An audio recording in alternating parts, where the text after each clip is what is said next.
ผม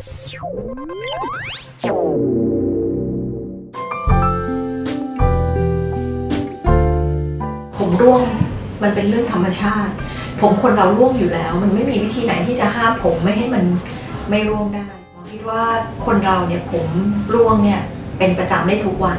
เนื่องจากผมของคนเราเนี่ยงอกใหม่ทุกวันคราวนี้โดยทั่วไปเวลาเราจะดูว่าผมร่วงเฉลี่ยวันหนึ่งเนี่ยเท่าไหร่ผมคนเราร่วงเป็นปกติได้คือวันละ100เส้นต่อวันตัวเลขเฉลี่ยอันนี้มันมาจากการที่ว่าอันแรกคือผมบนหนังศีรษะของคนเราเนี่ยทุกคนมีเฉลี่ยประมาณ1 ล้านเส้น1 ล้านเส้นต่อ1ศีรษะผมเส้นหนึ่งเนี่ยจะมีอายุอยู่นานประมาณสัก 1,000 วันไม่ว่ามันจะยาวงอกได้เท่าไหร่ถ้าเราไม่ไปดึงมันหรือไม่ไปตัดมันหรือถอนมันเนี่ยผมเส้นหนึ่งจะมีอายุอยู่ประมาณ 1,000 วันก็คือ3 ปีโดยประมาณคราวนี้เพราะฉะนั้นถ้าผมอันนึงเนี่ยจะมีอายุอยู่3 ปีก็ลองเอาตัวเลขมาหารกัน1,000 วันเพราะฉะนั้นหมายความว่าใน1 วันผมอาจจะร่วงไปได้ประมาณ100เส้นคราวนี้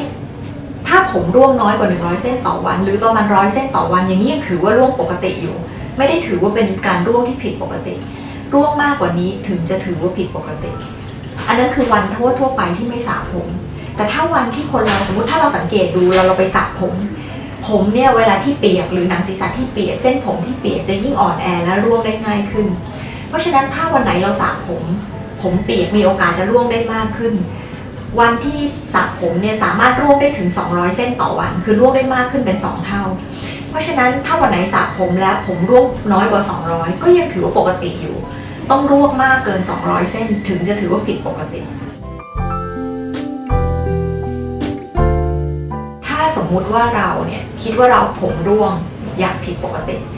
เราจะมีวิธีดูได้ยังไงว่าผมเราร่วงผิดปกติจริงๆอันแรกก็คือเราสามารถตรวจได้ด้วยตัวเองก่อน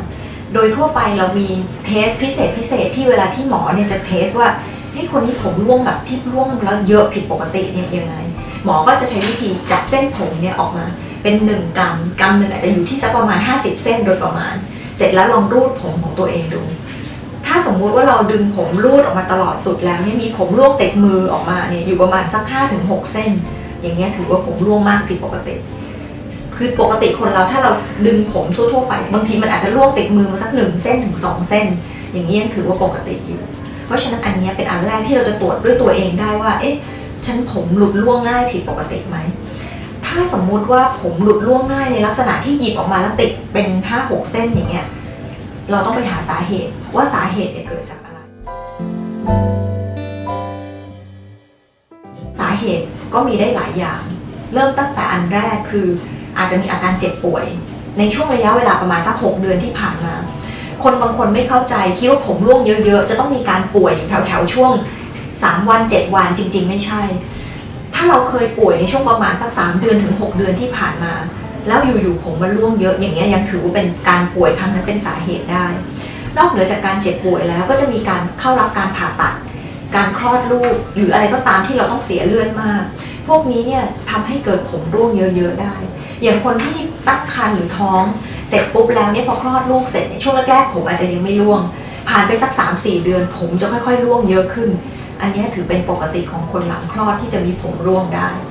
แต่ผมร่วงเยอะๆลักษณะแบบนั้นเนี่ยถ้าสมมุติว่าเรารู้สาเหตุว่าผมร่วงได้เกิดจากสาเหตุอะไรเราแก้ไขสาเหตุอันนั้นซะผมก็จะกลับมาขึ้นงอกใหม่ตามปกติของมันอยู่ดีซึ่งผมคนเราก็งอกขึ้นใหม่ในอัตราประมาณวันละ100เส้นต่อวันอยู่ดีเพราะฉะนั้นถึงแม้ผมจะร่วงแต่ถ้ามีผมขึ้นก็ยังไม่จำเป็นยังไม่ต้องกังวลว่าอันนี้จะทำให้ศีรษะล้านแต่อย่างใดสาเหตุอื่นๆของการทำให้เกิดผมร่วงได้มากขึ้นอย่างเช่นการลดน้ำหนักถ้าใครเนี่ย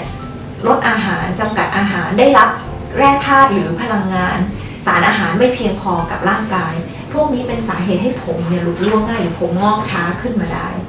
การเจ็บป่วยเรื้อรังบางอย่างคนที่ป่วยหนักๆเป็นโรคบางอย่างยกตัวอย่างเช่นมีโรคที่เป็นเรื้อรังอย่างเช่นโรคไตโรคตับ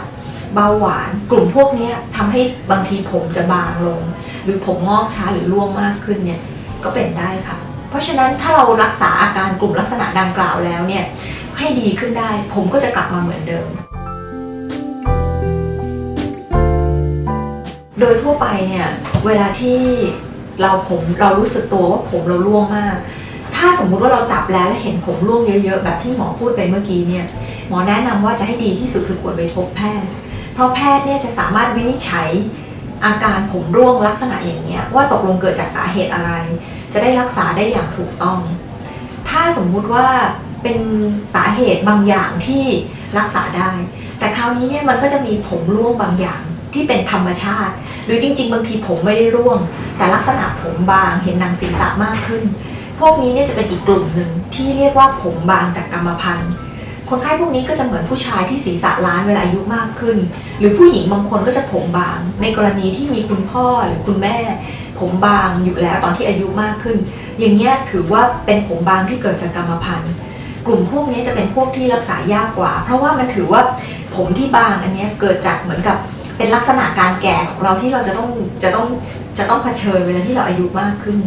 แต่ปัญหาก็คือผมบางจากกรรมพันธุ์บางทีหรือเห็นผู้ชายศีรษะล้านบางทีมันเกิดได้ตั้งแต่อายุน้อยๆเลยบางคน10 กว่า20 กว่าก็เริ่มผมผู้ชายก็เริ่มผมบางแล้ว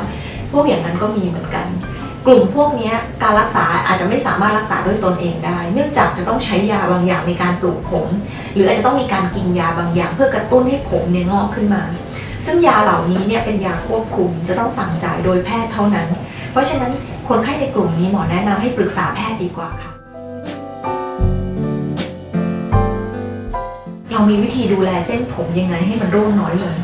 อันแรกง่ายที่สุดเลยคือเรารู้อยู่แล้วถ้าผมเปียกหรือเราสระผมบ่อยผมมันจะร่วงได้มากขึ้นเพราะฉะนั้นส่วนใหญ่เราก็ไม่ได้แนะนำให้คนไข้สระผมบ่อยสระผมทุกวันสระผมเนี่ยมากที่สุดวันเว้นวันก็พออาทิตย์หนึ่งสัก3 ครั้งหมอว่าแค่นี้ผมก็สะอาดละผมยิ่งเปียกง่ายก็ยิ่งร่วงง่ายมากขึ้นเพราะฉะนั้นก็อันแรกอันนี้เป็นวิธีการดูแลด้วยตัวเองอันที่2คือเส้นผมเนี่ยเป็นอวัยวะที่จริงๆมันตายไปแล้วการบำรุงอะไรลงบนผมเนี่ยโดยการทาลงไปบนผมเนี่ยส่วนใหญ่ไม่ได้ประโยชน์กับตัวผมแต่การบำรุงที่ถูกต้องคือการบำรุงลงไปบนหนังศีรษะเพราะฉะนั้นเนี่ยสมมุติถ้ามียาอะไรก็ตามที่ทาเนี่ยลงบนผมไม่จำเป็นต้องทาบนผมทาลงบนหนังศีรษะเพื่อที่จะได้ซึมลงไปในรากผมอันนั้นเป็นวิธีการดูแลด้วยตัวเองที่ถูกต้องมากกว่าการใช้ครีมนวดหรือการใช้ครีมอะไรก็ตามบำรุงพวกนี้ไม่ได้ซึมเข้าไปลงสู่เส้นผมได้โดยตรงอย่างมากก็เคลือบอยู่บนเส้นผมไม่สามารถเปลี่ยนแปลงโครงสร้างต่างๆของเส้นผมได้ค่ะ